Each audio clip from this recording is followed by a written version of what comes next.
Hello student, मैं Yogesh Kumar Sahu academy of higher mathematics के YouTube channel में आप सभी का स्वागत करता हूं। स्टूडेंट, आज से हम स्टार्ट करने जा रहे हैं बीएससी फर्स्ट ईयर का वीडियो लेक्चर सीरीज, जिसके अंतर्गत हम आज देखेंगे सब्जेक्ट नंबर फर्स्ट है एलजेब्रा एंड ट्रिग्नोमेट्री। स्टूडेंट्स, कोई भी सब्जेक्ट हो, चाहे फिजिक्स हो, मैथमेटिक्स हो, चाहे कोई भी अन्य सब्जेक्ट हो, सब्जेक्ट स्टार्ट करने से पहले हमेशा इंट्रोडक्शन ध्यान में रखना चाहिए। उस सब्जेक्ट के बारे में जो भी प्रारंभिक जानकारियां हैं वो आपके दिमाग में होना चाहिए, ताकि जो है आप स्ट्रेटेजी बना पाओ, एक रणनीति बना पाओ। तो स्टूडेंट्स, सबसे पहले आज जो हम स्टार्ट कर रहे हैं एलजेब्रा एंड ट्रिग्नोमेट्री, उसके अंतर्गत जो भी हम यूनिट पढ़ेंगे उससे पहले हम पहले सब्जेक्ट के बारे में कुछ जानकारियाँ देंगे, जिसके माध्यम से आपका इंटरेस्ट जो है बहुत ज़्यादा इस सब्जेक्ट पर आ जाएगा। हर स्टूडेंट व टीचर का जिम्मेदारी बनता है कि किस प्रकार से कोई भी सब्जेक्ट है उसके लिए रणनीति बनाएं, उस सब्जेक्ट के बारे में जानें, क्या उसके अंदर टॉपिक्स हैं, क्या हम उसको पहले से जानते हैं या नहीं जानते हैं। कुछ चीज़ें हमारे लिए अगर नहीं हैं तो उसके लिए हमारे पूर्व ज्ञान क्या है, अर्थात हमने पहले क्लास में क्या ऐसा पढ़ा है जिसकी मदद से जो नए टॉपिक्स मिलने वाले हैं उनको हम समझ पाएंगे, कवर कर पाएंगे।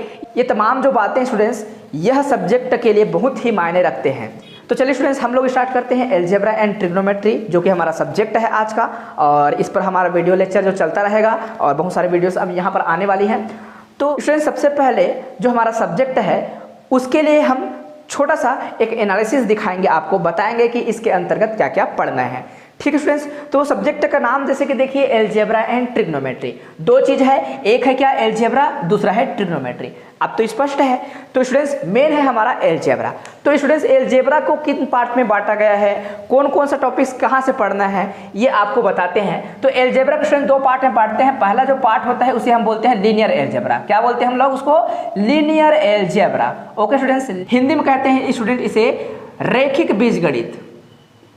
यह एलजेब्रा का पहला पार्ट है स्टूडेंट्स। ठीक है, ये जो एनालिसिस कर रहे हैं ये आपके बुक में नजर नहीं आएगा, है ना। सारे यूनिट्स बारी बारी से दे दिए हैं, लेकिन हम कैटेगराइज कर रहे हैं, अलग अलग विभक्त कर रहे हैं, ताकि आप समझ पाओ और रणनीति बना पाओ स्टूडेंट्स। ठीक है, अगर लीनियर एलजेब्रा के बारे में बात करें स्टूडेंट्स, इसकी पूर्व ज्ञान के बारे में बात करें, तो आपने स्टूडेंट्स 12th में आव्यूह के बारे में पढ़ा था, मैट्रिक्स, डिटरमिनेंट, रेखिक समीकरणों का हल करना। ये जो सारे जो तमाम पार्ट्स थे उसको हम बोलते हैं लीनियर एलजेब्रा का पार्ट्स। ये सारे क्या है? लीनियर एलजेब्रा है।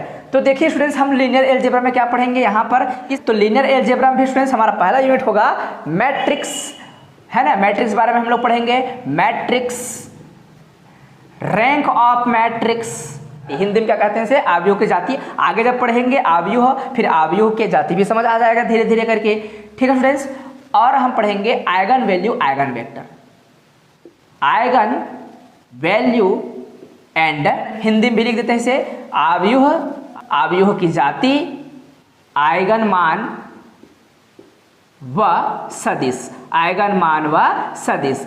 इनके बारे में स्टूडेंट्स हम लोग यूनिट नंबर फर्स्ट में पढ़ेंगे। ठीक है स्टूडेंट्स, ये लीनियर एलजेब्रा का पहला यूनिट हुआ। दूसरा यूनिट जो है स्टूडेंट्स, देखते हैं दूसरा यूनिट क्या होगा। इसमें हम पढ़ेंगे समीकरणों के सिद्धांत, theory of equation, theory of equation, समीकरणों के सिद्धांत, समीकरणों के सिद्धांत। ये दूसरा यूनिट होगा स्टूडेंट्स। इसमें इक्वेशन को सॉल्व करना सीखेंगे और बहुत सारे आपको पोलिनोमियल वगैरह नजर आएगा, बहुपद वगैरह नजर आएगा। वहां पर हम देखेंगे कि किस बहुपद को किससे भाग दे सकते हैं और क्या उसका भागफल या शेषफल होता है। ये सारी जानकारियां हम यूनिट नंबर 2 पर देखेंगे। कुल मिला के कुछ पोलिनोमियल्स होंगी। हर एक इक्वेशन क्या होता है, अगर रेखिक समीकरण की बात करें तो भी हम एक प्रकार को उसे पोलिनोमियल के रूप में ले सकते हैं। ठीक है, तो यहाँ पर ये सारी जानकारियां जो है यूनिट नंबर 2 पर देखेंगे। तो मैंने मोटे मोटे तौर पर आपको समझाने की कोशिश किया है कि आपको इसके अंतर्गत क्या पढ़ना है। ठीक है स्टूडेंट्स, ये लीनियर एलजेब्रा था। हम देखेंगे इसके बाद बी पार्ट, वो होता है मॉडर्न एलजेब्रा। क्या? Modern algebra. स्टूडेंट इसे और दूसरा नाम से जाना है, वह है एब्स्ट्रैक्ट एलजेब्रा। क्या? Abstract algebra. हिंदी में कहते हैं स्टूडेंट इसे अमूर्त बीजगणित। क्या? अमूर्त बीजगणित। ये है एलजेब्रा का दूसरा पार्ट। 2 यूनिट तो हमने समझ लिया जो कि लीनियर एलजेब्रा का था। ये जो जानकारियां हैं आपको क्यों दे रहे हैं स्टूडेंट्स, इस प्रकार से आपको कैटेगराइज करके विभक्त करके चीज़ों को हम क्यों बता रहे हैं, ताकि जब आप बड़े क्लास में जाओ तो आप क्लियर रहो कि एलजेब्रा को किन पार्ट में बांटा जाता है, किसको क्या कहते हैं, है ना। इनका अलग अलग बुक मिलेगा, लीनियर एलजेब्रा, एब्स्ट्रैक्ट एलजेब्रा, सारे चीज़ आप पढ़ोगे फ्यूचर में बड़ी क्लास में जब जाएंगे एमएससी वगैरह में तो आपको देखने को मिलेगा। इस पर पढ़ेंगे स्टूडेंट्स हम लोग relation and function, group theory, इसके बारे में हम अध्ययन करेंगे students. Relation, function and group theory के बारे में पढ़ेंगे। हिंदी में क्या कहते हैं, संबंध व फलन, संबंध व फलन, इसके बारे में हम पढ़ेंगे। यह जो है 12वीं में आप पढ़े थे, याद होगा आप सभी को संबंध व फलन। और ये है क्या, समूह सिद्धांत, ठीक है, यूनिट नंबर 3। ठीक है, इसके अंतर्गत भी बहुत सारी चीज़ पढ़ेंगे स्टूडेंट्स। टाइप ऑफ फंक्शंस क्या होती हैं, और इसके अंतर्गत भी देखेंगे कि किस प्रकार से समूह होता है, उप समूह होता है ना। ये सारी जानकारियाँ मिलेंगी। कुछ चीज़ें आपके लिए नया है ना। ये काम केवल आपके इंटरेस्ट डेवलप करने के लिए किया जा रहा है। यह स्टूडेंट्स आपके कॉपी के फर्स्ट पेज में होना ही चाहिए, ठीक है स्टूडेंट्स। मॉडर्न एलजेब्रा का जो नेक्स्ट यूनिट है, मतलब यूनिट नंबर 4, वह है स्टूडेंट्स ग्रुप होमोमॉर्फिज्म। क्या, ग्रुप होमोमॉर्फिज्म, रिंग, फील्ड, इनके बारे में आपको अध्ययन करना है। इसे हम क्या कहते हैं हिंदी में स्टूडेंट्स, समूह समाकारिता, वलय सिद्धांत, ठीक है, और क्षेत्र सिद्धांत। ये सारे अध्ययन हम क्या करेंगे, यूनिट नंबर 4 पर करेंगे, ठीक है स्टूडेंट्स। तो ये होगा स्टूडेंट्स 4 यूनिट हो गया। और सी जो पार्ट है स्टूडेंट्स, ये तो एलजेब्रा का पार्ट नहीं है, लेकिन इस बुक का अगर देखा जाए तो वो है ट्रिग्नोमेट्री। क्या है वो, ट्रिग्नोमेट्री। तो ट्रिग्नोमेट्री में स्टूडेंट्स आपको पढ़ना होगा डिमॉर्वियर के बारे में, डिमॉर्वियर थ्योरम्स क्या होती हैं, और उनके माध्यम से जो भी क्वेश्चन बनेंगे उसको हम सॉल्व करेंगे। फिलहाल हमारा लक्ष्य जो है यह स्टूडेंट्स अभी लीनियर एलजेब्रा पहले देखेंगे और इसके जो भी टॉपिक्स है इसको कवर करेंगे। स्टूडेंट्स फिर से मैं आपको बोलता हूँ, आपके नोटबुक में, आपके कॉपी में, ये जो है ये आपके कॉपी में फर्स्ट पेज में लिखा होना चाहिए स्टूडेंट्स। इससे क्या होता है, आपको सब्जेक्ट की पूर्ण जानकारी मिल जाता है और आपको समझ आता है कि आगे आपको किस प्रकार से अध्ययन करना होगा, कि सारे जानकारियाँ आपको देता है और बहुत ही इम्पोर्टेंट है। यही उत्तम तरीका है पढ़ने का, ठीक है फ्रेंड्स। तो चलिए हम स्टार्ट करते हैं। पहला हमारा जो यूनिट नंबर 1 है, जिस पर हम देखेंगे मैट्रिक्स, रैंक ऑफ मैट्रिक्स और eigen value, eigen vector. Unit number 1 है फ्रेंड्स। तो आज के वीडियो में हम मैट्रिक्स के बारे में पूरा देखेंगे कि मैट्रिक्स आखिर में होता क्या है, कितने टाइप के मैट्रिक्स आपको पढ़ना है, इनकी जानकारी आज हम देखेंगे। उसके बाद नेक्स्ट जो वीडियो होगा उसके अंदर में हम मैट्रिक्स के इनवर्स निकालना सीखेंगे कि किस प्रकार से किसी मैट्रिक्स का इनवर्स निकाला जाता है, एलिमेंट्री ऑपरेशंस क्या होती है, जिसे आप प्रारंभिक संक्रिया कहते हो, इनकी तमाम जानकारियाँ हम देखेंगे। यह मैट्रिक्स पर अभी पूरा अध्ययन किया जाएगा, ठीक है स्टूडेंट्स। तो चलिए स्टूडेंट्स यूनिट नंबर 1 हम देखते हैं मैट्रिक्स क्या होता है। आपने 12th में इसको अच्छे से पढ़ा था, अगर भूल गए होगे तो कोई बात नहीं, लेकिन आपको सारे जो डेफिनेशंस जो बताया जाता है उन सारे डेफिनेशंस को पढ़ना है, लिखना है स्टूडेंट्स। ये क्लास होगा स्टूडेंट्स पूरी तरीके से इंट्रोडक्शन पर, और यह आपके लिए बहुत ही महत्वपूर्ण है। यदि इस क्लास में आप चीज़ों को समझ नहीं पाए तो नेक्स्ट क्लास में आपको दिक्कत होगा। तो सारे चीज़ों को अपने कॉपी में लिखना है स्टूडेंट्स। तो सबसे पहला बात आता है एक्चुअल में मैट्रिक्स होता क्या है। तो आपने 12th में भी इसे पढ़ा है, इसके बावजूद हम फिर से इसे रिपीट कर रहे हैं ताकि आपके दिमाग में अच्छे से चीज़ों को हम सेट कर पाएँ। स्टूडेंट्स आप सभी जानते हो 12वीं और कॉलेज, इसमें थोड़ा सा अंतर होता है। जो भी हम पढ़ते हैं छोटी क्लासेस में, उसकी जो दायरा होता है वो भी छोटी होती है, जो क्वेश्चंस होते हैं वो भी थोड़ा सीमित होती हैं। लेकिन बड़े क्लासेस में स्टूडेंट्स हायर मैथमेटिक्स की बात करें तो आपको डीप स्टडी करना होगा, आगे मैथ्स में फ्यूचर बनाने के लिए आपको अच्छा पढ़ना होगा, ठीक है। यदि कोई टीचर आपको कहे कि आप आईएमपी पढ़ लो आप पास हो जाओगे, तो बिल्कुल आप आगे जाकर किसी खाई में गिरोगे जिससे आप उठ नहीं पाओगे। इसलिए ऐसा कोई टीचर आपको कहे कि आईएमपी पढ़ो या फिर 5 साल का क्वेश्चन पेपर पढ़ो, तो आप जो है उन बातों को मत मानना। और यदि आप एमएससी मैथमेटिक्स में आगे बढ़ना चाहते हो तो बिल्कुल जो है बेसिक को पढ़िए, फिर आपका हर एक क्वेश्चन बनेगा, एक नहीं 1000 क्वेश्चन आप बना सकते हो। आपका बेस तगड़ा होना चाहिए स्टूडेंट्स। तो इसी पेज को ध्यान में रखते हुए हम शुरुआत कर रहे हैं सारे इंट्रोडक्शंस।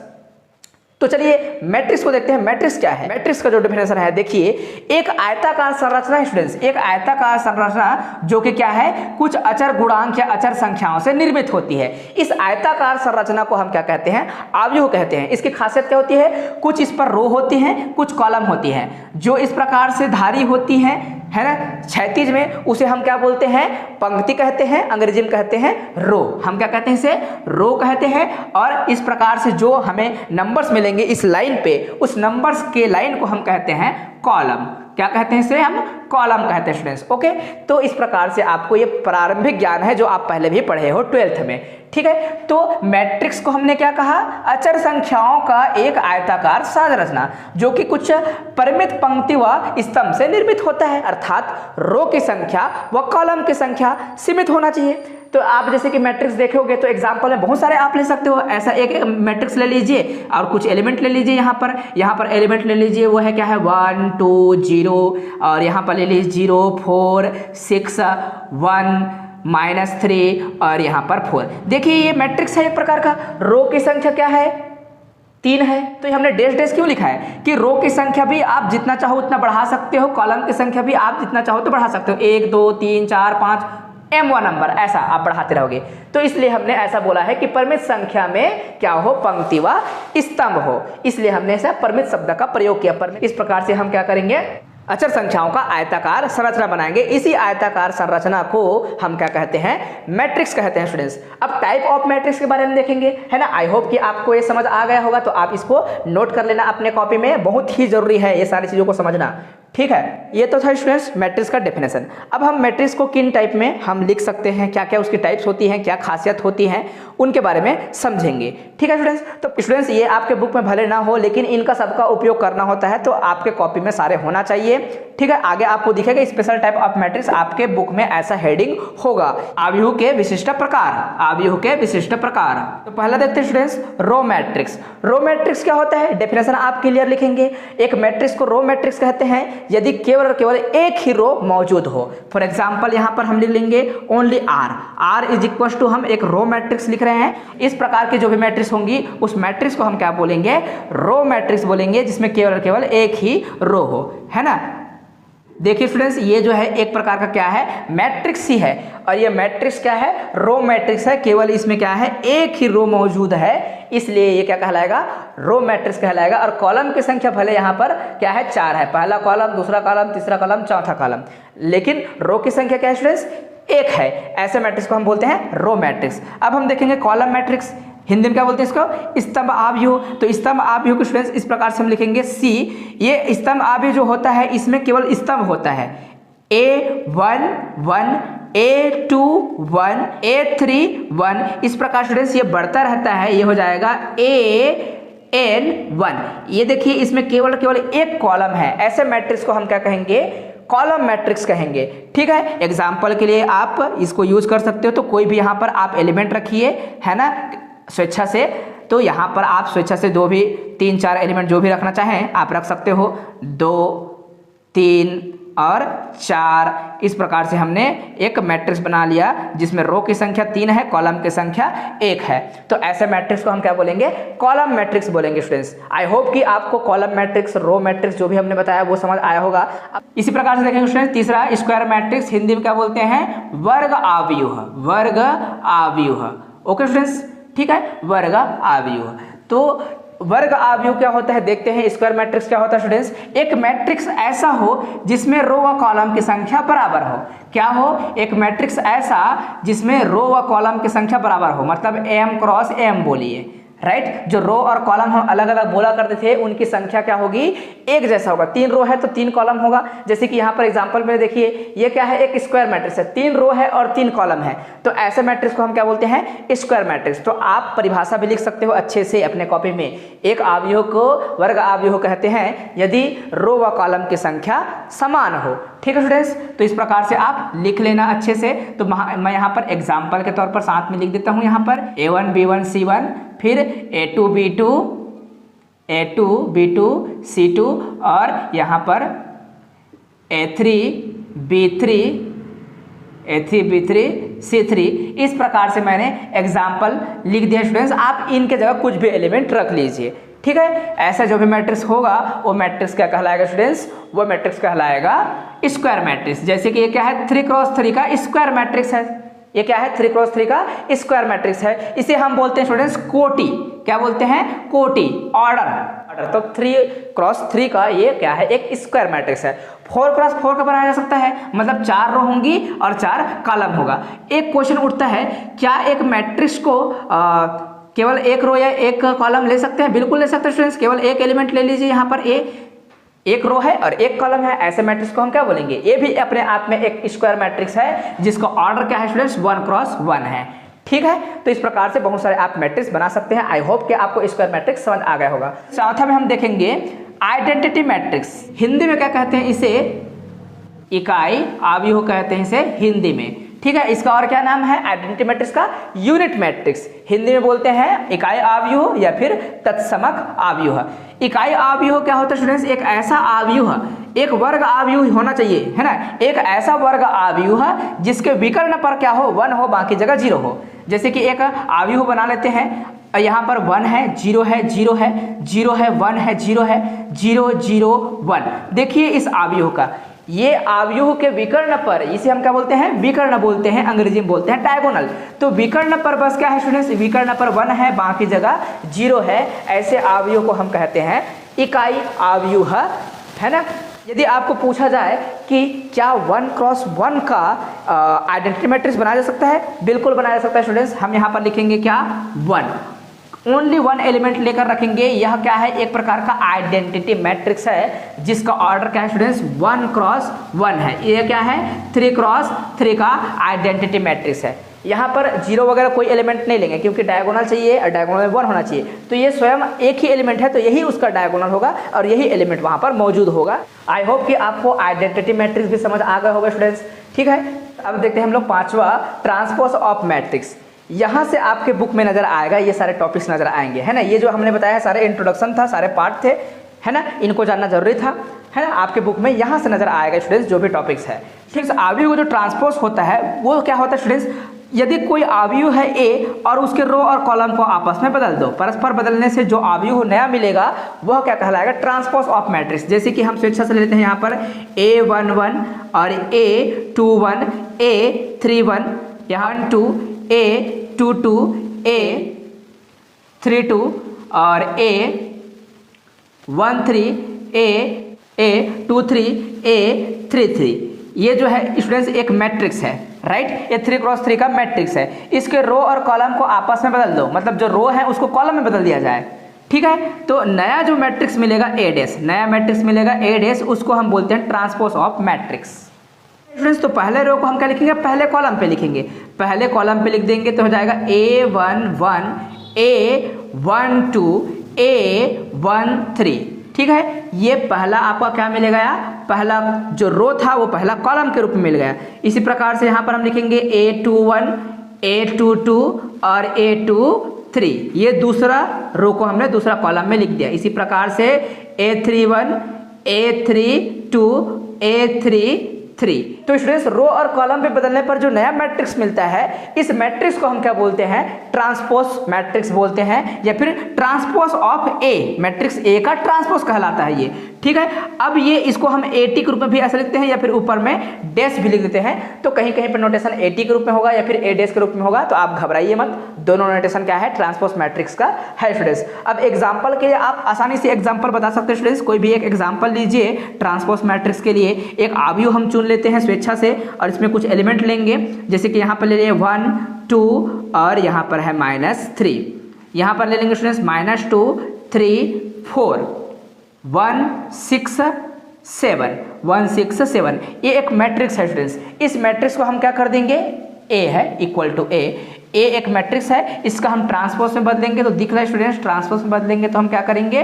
रो को पहला कॉलम में लिख देंगे तो आपको नया मैट्रिक्स मिल जाएगा। यही ट्रांसपोज मैट्रिक्स कहलाएगा। तो पहला रो को आप क्या लिख दीजिए? पहला कॉलम पे लिख दीजिए। तो 1, ठीक है, 1 एलिमेंट, फिर -2 है, फिर 1 है, हमने पहला रो लिख दिया। और ये दूसरा रो को दूसरा कॉलम में लिख देंगे 2, 3 और 6, 2, 3, 6। तीसरा रो को तीसरा कॉलम में लिख देंगे -3, 4 और 7। तो ये जो मैट्रिक्स मिला है स्टूडेंट्स, इस मैट्रिक्स को हम क्या बोलेंगे? ये वाला मैट्रिक्स का ट्रांसपोज है ना, उसका परिवर्त अवयव कहेंगे। आई होप कि आपको समझ आ गया होगा हमने जो कहा स्टूडेंट्स। ठीक है, इसके बाद देखते हैं स्टूडेंट्स सिमेट्री मैट्रिक्स, सममित अवयव। तो सममित अवयव क्या होता है स्टूडेंट्स? अगर कोई अवयव ए है उसको आप ट्रांसपोज में चेंज कर देते हो, मतलब रो और कॉलम को आपस में बदल देते हो, उसके बाद भी मैट्रिक्स का हाल वही रहे, कहने का मतलब मैट्रिक्स का जो रूप है वैसा का वैसा ही बना रहे, मतलब ए जैसा ही हो, ऐसे मैट्रिक्स को हम क्या बोलते हैं? सममित अवयव कहते हैं, सिमेट्री मैट्रिक्स कहते हैं स्टूडेंट्स।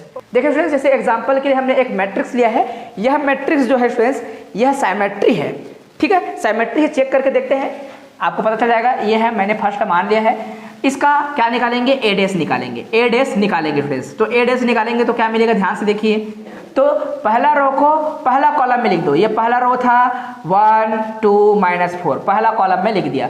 दूसरा रो है उसको हम दूसरा कॉलम में लिख देंगे 2 5 3।